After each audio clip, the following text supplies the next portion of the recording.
As badaladas do sino ecoavam pelo vale, atravessando as colinas verdes de Minas Gerais como um chamado antigo. O interior da década de 1980 guardava contradições profundas. Ruas de paralelepípedo que brilhavam sob o sol, crianças correndo diante das igrejas barrocas e, por trás da beleza serena, um silêncio sufocado pelo medo. Os moradores rezavam diante de altares dourados, mas quando a noite descia sobre as serras, sabiam que nenhuma oração calaria a brutalidade dos homens armados que dominavam cada esquina. Era um tempo em que a fé convivia com a opressão, e cada missa parecia mais uma súplica por sobrevivência do que celebração da vida.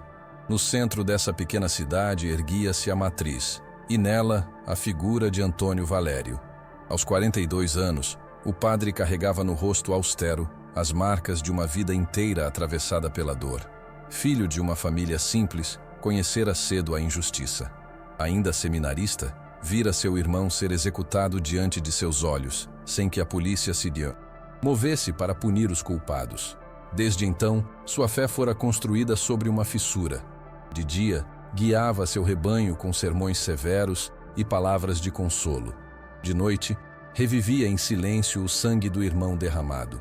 No peito, trazia sempre o mesmo crucifixo de madeira, símbolo de devoção para uns, lembrete de vingança para ele. Entre os fiéis que se aproximavam do altar, havia sempre um olhar que o sustentava. Maria das Dores, jovem de 18 anos, voz cristalina no coral, órfão de um pai, tombado pela mesma violência que corroía a cidade. Ela o via como guia, mas também como guardião de uma inocência que teimava em sobreviver entre tantas perdas. Para Antônio, sua presença era um lembrete de que ainda havia algo a preservar. Cada vez que a jovem entoava cânticos, o padre sentia uma ferida antiga a arder. Lembrava-se das vítimas sem justiça, dos rostos apagados pelo medo. Maria era, ao mesmo tempo, pureza e fantasma, esperança e dor. Mas fora dos muros da igreja, o poder real não estava nos altares. Os chefes do crime reinavam sobre os comércios, cobrando dízimos de terror, enquanto policiais civis, bem vestidos e armados, recebiam envelopes discretos e fechavam os olhos. Era uma ordem invertida. Quem rezava obedecia, quem matava, governava.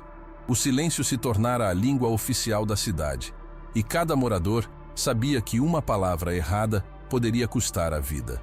Nesse cenário, a figura de Antônio Valério crescia não apenas como sacerdote, mas como enigma. Alguns o viam como santo, outros como um homem endurecido pela dor. E ele próprio já não sabia onde terminava sua fé e começava sua sede de justiça. As manhãs na cidade começavam sempre com o mesmo ritual. O cheiro de café fresco espalhando-se pelas casas simples, o ranger das carroças subindo as ladeiras de pedra e, ao fundo, o repicar dos sinos da matriz. Para quem passava pela praça central, Antônio Valério era apenas o padre de olhar severo e voz firme, conhecido por suas homilias inflamadas contra a indiferença e o pecado. Mas por trás de cada palavra havia um peso oculto. Ele não falava apenas do mal abstrato, falava dos homens concretos, dos que extorquiam os pobres e matavam sem medo da lei. Seus sermões eram ouvidos com atenção silenciosa, mas ao sair da igreja, o povo abaixava os olhos, incapaz de romper o pacto de medo que dominava a região. Maria das Dores, sempre ao seu lado nos ensaios do coral, conhecia o padre de perto. Via o quanto sua fé era atravessada por sombras. Ele a ensinava sobre a importância da compaixão, mas seus olhos, quando se perdiam no horizonte, revelavam um abismo. Ela mesma carregava cicatrizes. Crescera órfã, moldada pela violência que lhe tirara o pai. Encontrava em Valério não só um pastor, mas alguém que compreendia a dor de perder sem jamais ver justiça. Entre os dois, formava-se um elo silencioso, um pacto invisível. Preservar a comunidade era mais que um dever religioso, era um ato de resistência. As ruas estreitas da cidade, ladeadas por casarões coloniais, escondiam histórias de medo. Durante o dia, o comércio parecia pulsar com vida. Quitandas cheias de frutas, crianças correndo com pipas improvisadas, vendedores de rua oferecendo queijos e doces. Mas ao cair da noite, os mesmos espaços se esvaziavam, e apenas as sombras dos homens armados restavam nas esquinas. Eram os cobradores do medo, capangas a serviço dos chefes do crime local. Eles decidiam quem podia vender, quem devia calar, quem viveria até o próximo domingo. A polícia sabia, mas nunca intervinha. Para o povo, a violência era tão inevitável quanto a chuva de verão. Valério caminhava entre essas ruas como um fantasma respeitado. Sua batina negra era, ao mesmo tempo, símbolo de proteção e de desafio. Alguns moradores, ao vê-lo, faziam discretamente o sinal da cruz. Outros desviavam o olhar, temendo que sua proximidade atraísse represálias. O padre conhecia cada rosto, cada família marcada por perdas. Sabia os nomes dos mortos que nunca tiveram velório. Digno dos corpos jogados em rios e estradas de terra. Guardava todos na memória, como se fosse possível dar voz aos que já não podiam falar. Os domingos eram diferentes. A igreja enchia-se de fiéis, e os cânticos do coral, liderados por Maria das Dores, ecoavam entre colunas douradas, elevando por alguns instantes a alma coletiva. Mas até dentro da missa, a violência se insinuava. Homens de chapéu ligados ao crime sentavam-se nas últimas fileiras, observando em silêncio, lembrando a todos que nada escapava ao olhar dos poderosos. Valério pregava contra a omissão e a covardia, e cada palavra parecia uma faca lançada contra a impunidade. Os fiéis ouviam, mas não ousavam repetir. Era como se a própria fé tivesse se tornado clandestina. Por trás do altar, nos momentos de solidão, o padre se ajoelhava diante do crucifixo de madeira que trazia sempre consigo. Passava os dedos sobre a superfície gasta e fechava os olhos, como quem buscava uma resposta que nunca vinha. Ali, a lembrança do irmão morto voltava em detalhes. O sangue na terra, o olhar de terror, a indiferença das autoridades. Aquela imagem era o peso que carregava em silêncio há décadas. No fundo, ele sabia. Sua missão não era apenas salvar almas. Era também enfrentar o mal terreno que devastava sua gente. A tarde estava clara, o sol alto iluminando a praça central. Crianças brincavam em frente à igreja, vendedores ambulantes gritavam preços e por um breve instante parecia que a cidade podia respirar sem medo. Mas a ilusão se quebrou em segundos. Um carro preto, de vidros abaixados, deslizou até o meio da praça. 2 homens encapuzados saltaram armados e, diante de todos, dispararam contra um jovem da comunidade. O corpo tombou no chão, ensanguentado, a poucos metros das escadarias da matriz. O silêncio que se seguiu foi mais brutal do que os tiros. Ninguém correu, ninguém gritou. Apenas o olhar coletivo abaixado, resignado ao terror. Antônio Valério saiu correndo da igreja, batina solta ao vento e ajoelhou-se ao lado do rapaz. O sangue se espalhava rápido sobre as pedras antigas, tingindo de vermelho o mesmo chão onde tantas procissões já haviam passado. O padre ergueu o olhar e viu os assassinos irem embora calmamente, como se não houvesse lei, como se o crime fosse apenas um recado. Ao redor, as pessoas murmuravam orações baixas, mas ninguém ousou agir. O sino da matriz, por acaso ou destino, soou 3 vezes, preenchendo a praça com um som fúnebre. Para Valério, aquele som não era lamento, era chamado. A cidade inteira comentava em sussurros. Mais um morto, mais uma vida apagada diante da igreja. O padre passou a noite em claro, sentado diante do altar vazio. Rezou, mas cada palavra de súplica se transformava em silêncio. Sentia que Deus não respondia, ou talvez respondesse justamente através daquele silêncio. Seu crucifixo pesava mais do que nunca, pressionando o peito como se fosse uma arma adormecida. Na lembrança, seu irmão morto se sobrepunha ao rosto do jovem caído. Na praça, a ferida antiga se abria novamente, sangrando junto com a nova perda. Ao amanhecer, algo havia mudado em Antônio Valério. O homem que desceu as escadarias da matriz não era mais apenas o padre austero que guiava missas e rezava por almas. Dentro dele, Uma decisão se firmava com a clareza do nascer do sol. Não esperaria mais pela justiça dos homens. Se as autoridades se vendiam, se a igreja fechava os olhos, caberia a ele ser a espada que a comunidade precisava. Sua fé, antes refúgio, agora se tornava munição. O padre cruzara a fronteira invisível e nunca mais voltaria atrás. Na primeira noite após o crime, Valério vestiu a batina escura como sempre, mas diante do espelho não se viu mais como sacerdote. O tecido negro, que durante anos simbolizara devoção e disciplina, agora lhe parecia uma capa de sombra. Caminhou até o quarto paroquial e, de dentro de uma gaveta escondida, retirou uma velha pistola herdada de um fazendeiro que lhe devia gratidão. Tocou o ferro frio com a mesma reverência com que segurava a hóstia. Em silêncio, traçou o sinal da cruz, como se pedisse perdão antecipado. O crucifixo pendurado em seu peito refletia a pouca luz da lamparina, e naquele reflexo nascia a imagem de um anjo vingador. Nos dias seguintes, começou a sondar discretamente os movimentos dos criminosos. Percorria estradas de terra, fingindo visitar famílias afastadas, mas seus olhos estavam atentos às rotas dos capangas, aos carros que passavam carregados de armas, aos rostos que nunca entravam na igreja. Era um caçador estudando a presa. À noite, trancava-se no confessionário vazio e ali, em voz baixa, confessava não pecados, mas intenções. Pedia a Deus sinais, mas não para se conter, para avançar. As paredes de madeira guardavam seus segredos e o eco de suas palavras soava como juramento. Sua transformação não se limitava às armas. O próprio corpo mudou. Valério passou a caminhar mais rápido, a mover-se com precisão. Nos momentos em que não estava à vista dos fiéis, treinava a mira, praticava silêncio e respiração, como se rezasse um terço invisível. As mãos que antes erguiam cálices, agora sabiam manejar o peso do revólver. Cada gesto adquiria uma duplicidade. Abençoar de dia, punir de noite.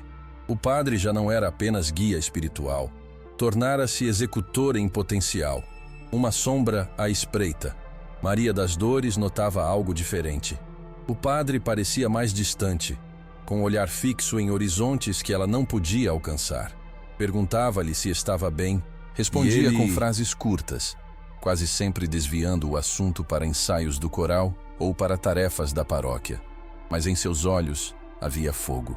A jovem não sabia, mas sua presença era a âncora que impedia Valério de se entregar de vez ao abismo. Ainda assim, ele já havia escolhido. Seu caminho era de sangue e fé, de oração e pólvora, e não havia retorno. A primeira execução aconteceu sem testemunhas. Numa estrada de terra, sob a luz fraca da lua, Valério interceptou um dos cobradores do crime. O homem voltava embriagado de um bar, cantando alto, sem imaginar que a escuridão guardava mais do que silêncio. Um disparo seco ecoou e o corpo tombou no barro. O padre ajoelhou-se, fez o sinal da cruz sobre o morto e sussurrou uma oração curta, fria, que mais parecia sentença.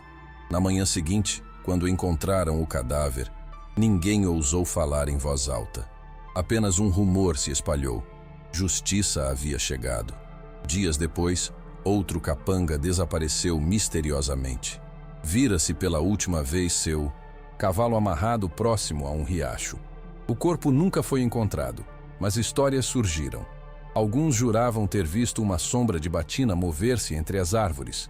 Outros diziam que era o próprio anjo da morte limpando a cidade. A lenda começava a se formar. Para muitos moradores, aquele silêncio repentino era milagre. Para os criminosos, era aviso. Valério mantinha sua rotina de padre sem falhas. Celebrava missas, atendia confissões, acompanhava funerais. Mas nas madrugadas, transformava-se em caçador. O contraste era perturbador. A mesma voz que pregava amor e perdão ecoava horas depois em tiros abafados. No altar, suas palavras ganhavam peso novo. Falava de coragem, de não temer o mal, e alguns fiéis se arrepiavam, como se pressentissem a verdade escondida sob a batina. Maria das Dores, cada vez mais próxima, sentia no ar algo que não sabia nomear. O padre parecia mais intenso, quase febril.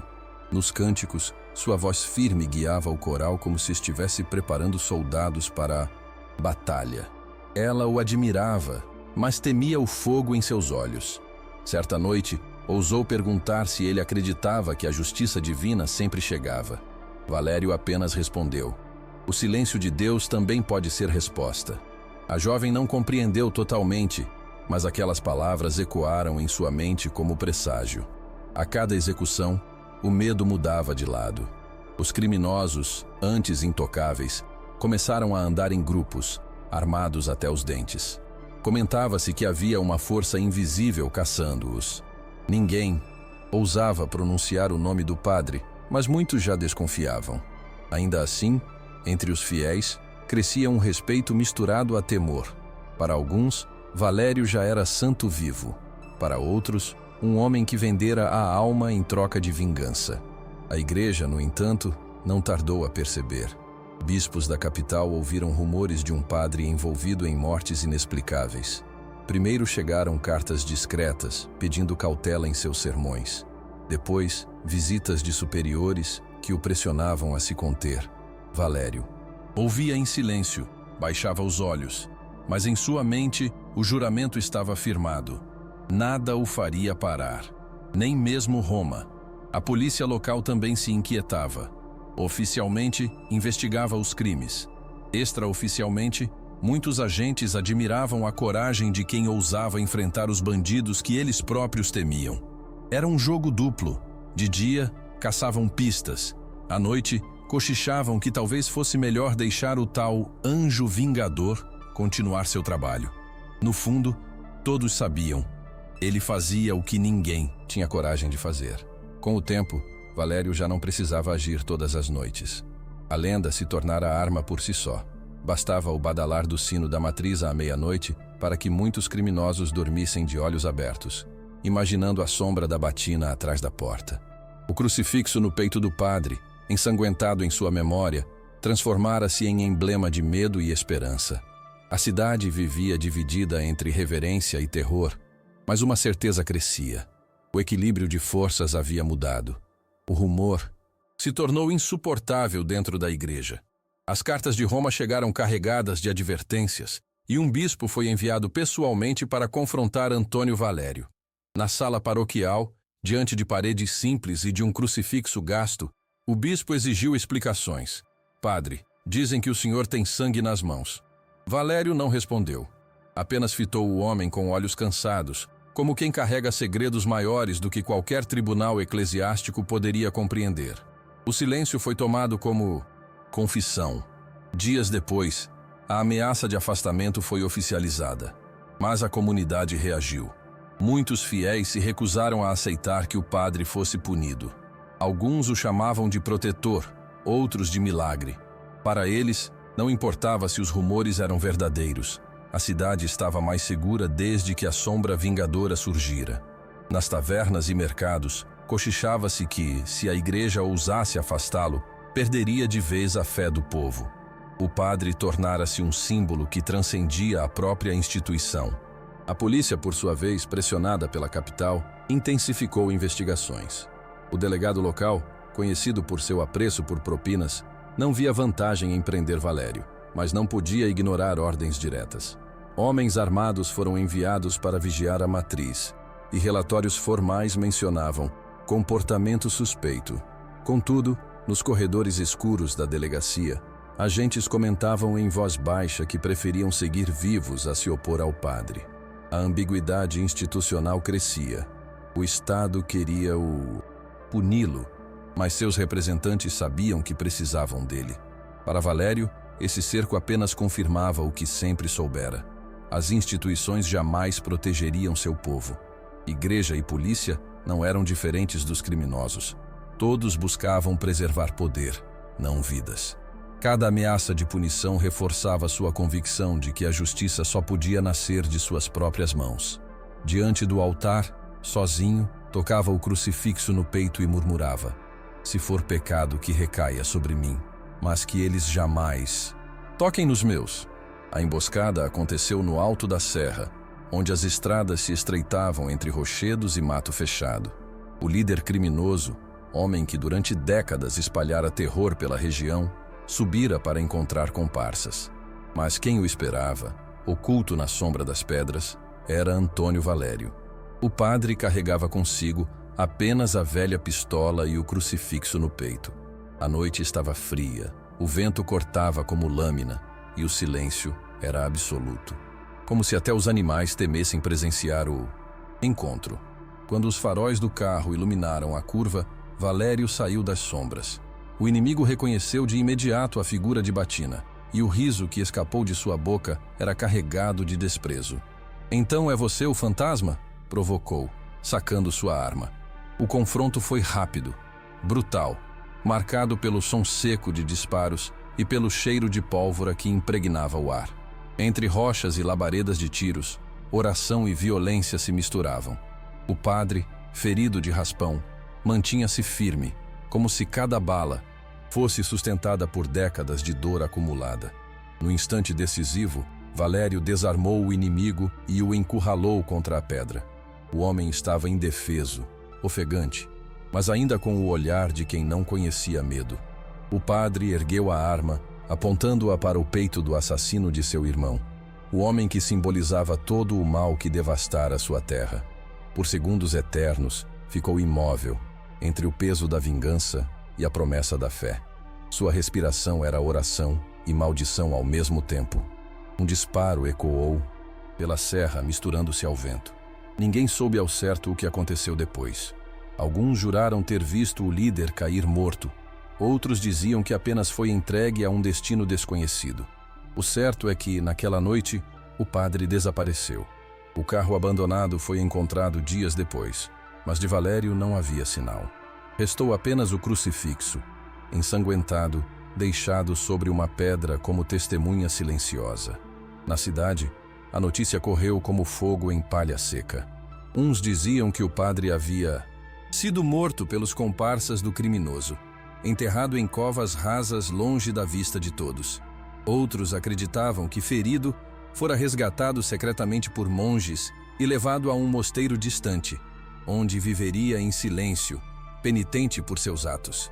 O desaparecimento transformou-se em mistério insolúvel, alimentando histórias em cada esquina, em cada mesa de bar, em cada oração sussurrada. A matriz ficou vazia por semanas. Os sinos já não tocavam como antes, e os cânticos perderam força sem a presença firme de Valério. Maria das Dores, agora sozinha à frente do coral, carregava nos olhos uma tristeza profunda. Para ela, o padre não havia simplesmente desaparecido. Havia se transformado em lenda. Guardava consigo a lembrança dos olhares que trocaram, dos sermões que pareciam destinados apenas a ela. Era sua maneira de acreditar que, onde quer que estivesse, ele continuava protegendo a cidade. Com o tempo, porém, o medo diminuiu. Os criminosos, órfãos de seu líder, recuaram, divididos, em fações menores e menos organizadas. O comércio voltou a respirar. As crianças voltaram a brincar na praça, e o povo começou a erguer a cabeça novamente. Mas nenhum deles esqueceu o preço pago. A sombra do padre pairava como um aviso. A justiça, quando não vem da lei, pode nascer do sangue. Décadas depois, ainda se contava a história de Antônio Valério. Para uns, era mártir, um sacerdote que desceu ao inferno para proteger seu rebanho. Para outros, um pecador que manchou a batina com sangue. Desafiou os próprios dogmas que jurara seguir. Sua figura se tornou mito, dividida entre santidade e heresia, mas sempre viva na memória coletiva. E na praça central, onde o jovem tombara naquela tarde ensolarada, ergueu-se uma cruz de madeira simples, sem nome gravado. Era lembrança e advertência. Ali, o povo dizia: o padre fez o que ninguém ousou. E cada visitante que chegava à cidade ouvia a mesma pergunta suspensa no ar: foi milagre ou vingança? Se essa história te prendeu até o fim, comente, curta e compartilhe para que mais pessoas conheçam a lenda do padre que uniu fé e justiça no interior de Minas.